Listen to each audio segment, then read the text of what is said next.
today, this morning, I wanted to talk about the future of human-driven transportation, about how we can cut congestion, pollution, and parking by getting more people into fewer cars, and how we can do it with the technology that's in our pockets.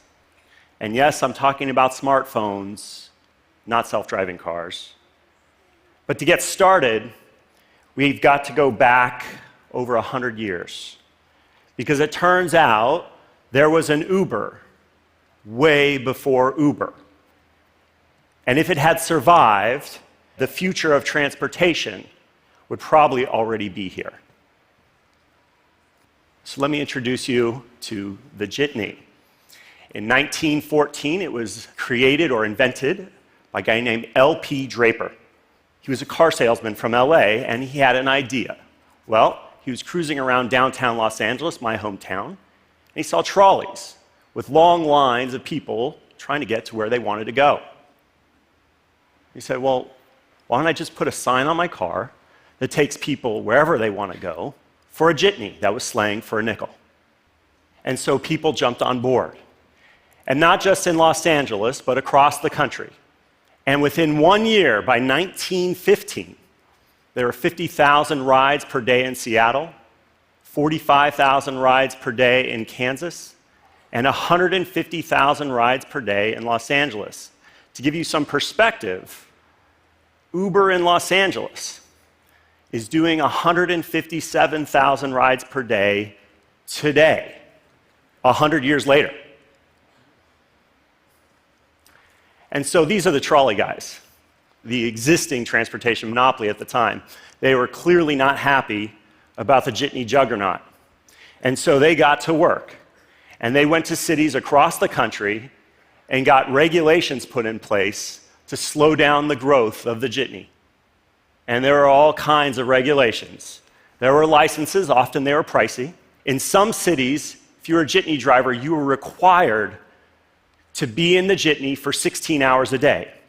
In other cities, they required 2 jitney drivers for 1 jitney. But there was a really interesting regulation, which was they had to put a backseat light, install it in every jitney to stop a new pernicious innovation, which they called spooning. Okay. All right. So what happened? Well, within a year, this thing had taken off. But the jitney, by 1919, was regulated completely out of existence. That's unfortunate. Because, well, when you can't share a car, well, then you have to own one. And car ownership skyrocketed, and it's no wonder that by 2007, there was a car for every man, woman, and child in the United States. And that phenomenon had gone global. In China, by 2011, there were more car sales happening in China than in the US. Now, all this private ownership, of course, had a public cost. In the US, we spend 7 billion hours a year wasted sitting in traffic. $160 billion in lost productivity, of course, also sitting in traffic, and 1/5 of all of our carbon footprint is spewed out in the air by those cars that we're sitting in. Now, that's only 4% of our problem, though. Because if you have to own a car, then that means 96% of the time your car is sitting idle. And so up to 30% of our land and our space is used storing these hunks of steel. We even have skyscrapers built for cars. That's the world we live in today. Now, cities have been dealing with this problem for decades. It's called mass transit. And even in a city like New York City, one of the most densely populated in the world, and one of the most sophisticated mass transit systems in the world, there are still 2.5 million cars that go over those bridges every day. Why is that? Well, it's because mass transit hasn't yet figured out how to get to everybody's doorstep. And so back in San Francisco, where I live, the situation's much worse. In fact, much worse around the world. And so the beginning of Uber in 2010 was, well, we just wanted to push a button and get a ride. We didn't have any grand ambitions. But it just turned out that lots of people wanted to push a button and get a ride. And ultimately, what we started to see was a lot of duplicate rides. We saw a lot of people pushing the same button at the same time, going essentially to the same place. And so we started thinking about, well, how do we make those two trips and turn them into one? Because if we did, that ride would be a lot cheaper, up to 50% cheaper. And of course, for the city, you got a lot more people and a lot fewer cars. And so the big question for us was, would it work? Could you have a cheaper ride cheap enough that people would be willing to share it? And the answer, fortunately, is a resounding yes. In San Francisco, before Uber Pool, we had, well, everybody would take their car wherever the heck they wanted. And the bright colors is where we have the most cars. And once we introduced Uber Pool, well, you see there's not as many bright colors. More people getting around the city in fewer cars, taking cars off the road. It looks like Uber Pool is working. And so we rolled it out in Los Angeles 8 months ago. And since then, we've taken 7.9 million miles off the roads. And we've taken 1.4 thousand metric tons of CO2 out of the air. But the part that I'm really... But my favorite statistic, remember, I'm from LA. I spent years of my life sitting behind the wheel going, how do we fix this?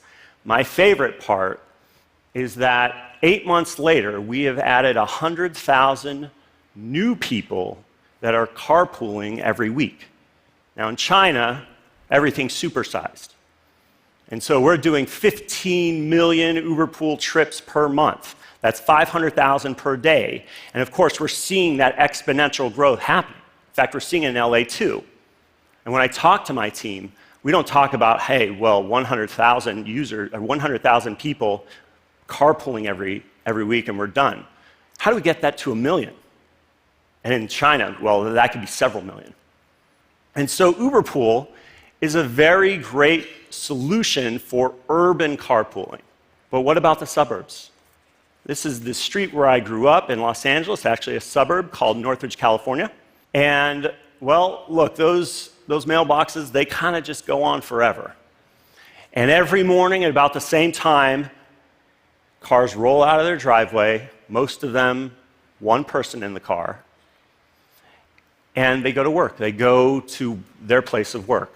So the question for us is, well, how do we turn all of these commuter cars, and literally there's tens of millions of them, how do we turn all these commuter cars into shared cars? Well, we have something for this that we recently launched called Uber Commute. You get up in the morning, get ready for work, get your coffee, go to your car, and you light up the Uber app, and all of a sudden, you become an Uber driver. And we'll match you up with one of your neighbors on your way to work, and it's a really great thing. There's just one hitch. It's called regulation. So 54 cents a mile, what is that? Well, that is what the US government has determined that the cost of owning a car is per mile. You can pick up anybody in the United States and take them wherever they want to go at a moment's notice for 54 cents a mile or less. But if you charge 60 cents a mile, you're a criminal. But what if, for 60 cents a mile, we could get 500,000 more people carpooling in Los Angeles? And what if, at 60 cents a mile, we could get 50 million people carpooling in the United States? If we could, it's obviously something we should do. And so it goes back to the lesson of the jitney, is by 1915, this thing was taking off. Imagine, without the regulations that happened, if that thing could just keep going. How would our cities be different today? Would we have parks in the place of parking lots? Well, we lost that chance. But technology has given us another opportunity. Now, I'm as excited as anybody else about self-driving cars. But do we have to really wait 5, 10, or even 20 years to make our new cities a reality, with the technology in our pockets today and a little smart regulation, we can turn every car into a shared car. And we can reclaim our cities starting today. Thank you.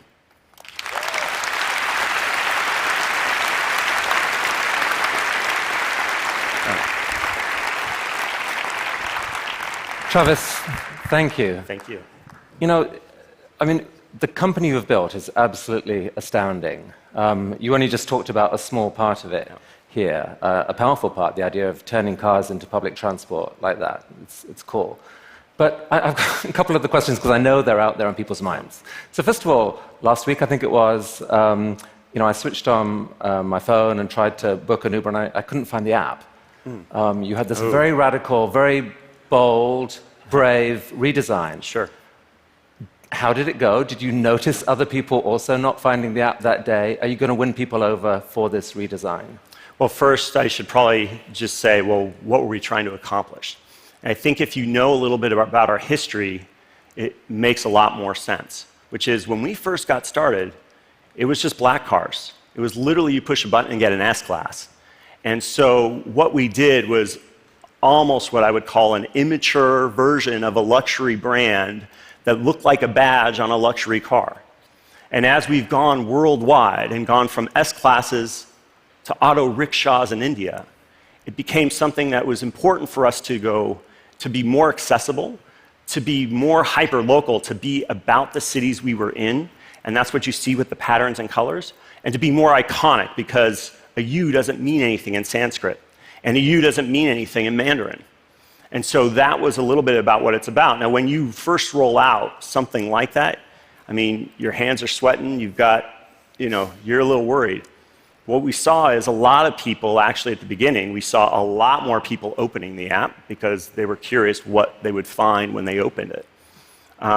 And our numbers were slightly up from what we expected. Okay, that's cool. Now, so you yourself are something of an enigma, I would say. Your supporters and investors who have been with you the whole way believe that the only chance of sort of taking on the powerful entrenched interests of taxi industry and so forth is to have someone who is a fierce, relentless competitor, which you've certainly proved to be. Some people feel you've almost taken that culture too far, and like a year or two ago, there was a huge controversy where a lot of women got upset. How did it feel like inside the company during that period? Did you notice a loss of business? Did you learn anything from that? Well, look, I think I've been an entrepreneur since I've been in high school. And you have, in various different ways, an entrepreneur will see hard times. And for us, it was about a year and a half ago. And for us, it was hard times too.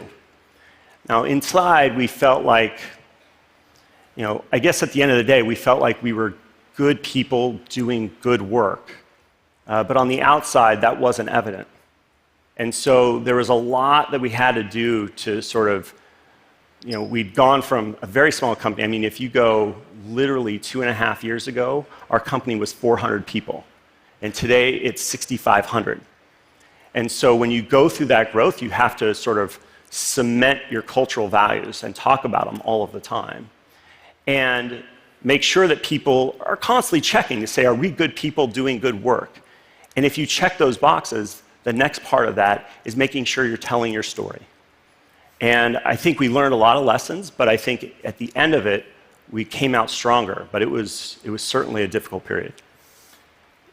I mean, it seems to me everywhere you turn, you're facing people who occasionally, give you a hard time. Some Uber drivers in New York and elsewhere are mad as hell now because you changed the fees and they claim barely afford the deal anymore.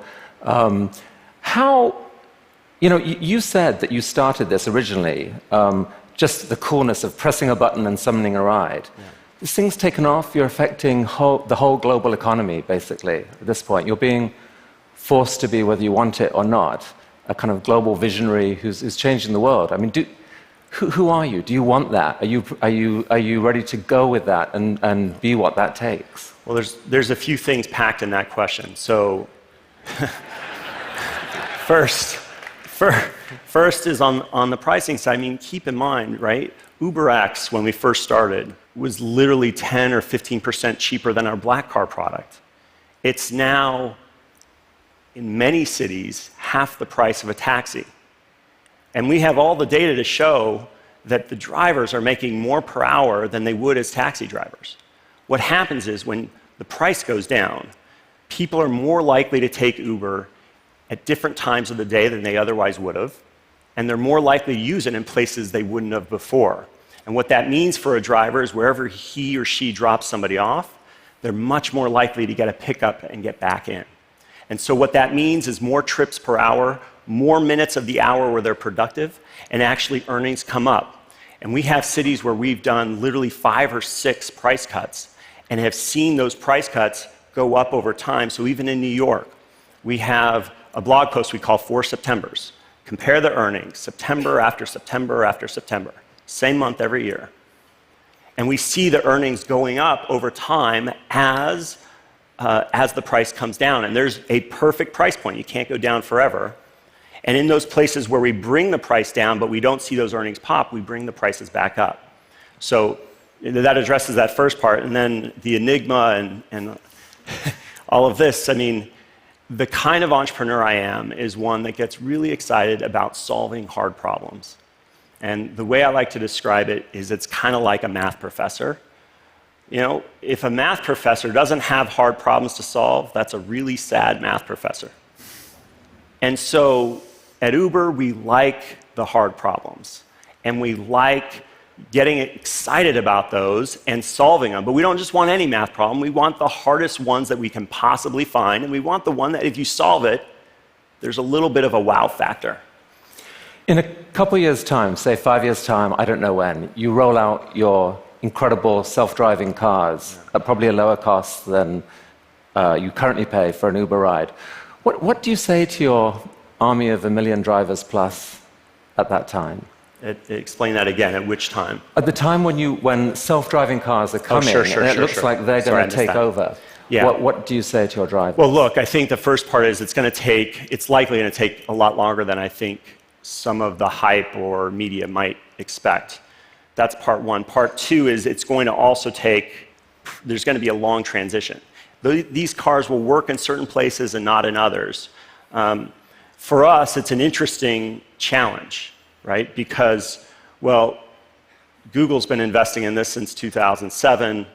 Tesla's going to be doing it. Apple's going to be doing it. The manufacturers are going to be doing it. This is a world that's going to exist, and for good reason. 1 million people die a year in cars. And we already looked at the billions or even trillions of hours worldwide that people are spending sitting in them, driving, frustrated, anxious. And think about the quality of life that improves when you give people their time back and it's not so anxiety-ridden. So I think there's a lot of good. And so the way we think about it is that it's a challenge, but one for optimistic leadership, where instead of resisting technology, maybe like the taxi industry or the trolley industry, we have to embrace it or be a part of the future. But how do we optimistically lead through it? Are there ways to partner with cities? Are there ways to have education systems, vocational training, et cetera, for that transition period? It will take a lot longer than I think we all expect, especially that transition period. But it is a world that's going to exist, and it is going to be a better world. Travis, what you're building is absolutely incredible, and I'm hugely grateful to you for coming to TED and sharing so openly. Right. Thank you so much. Thank you very much. Thank you.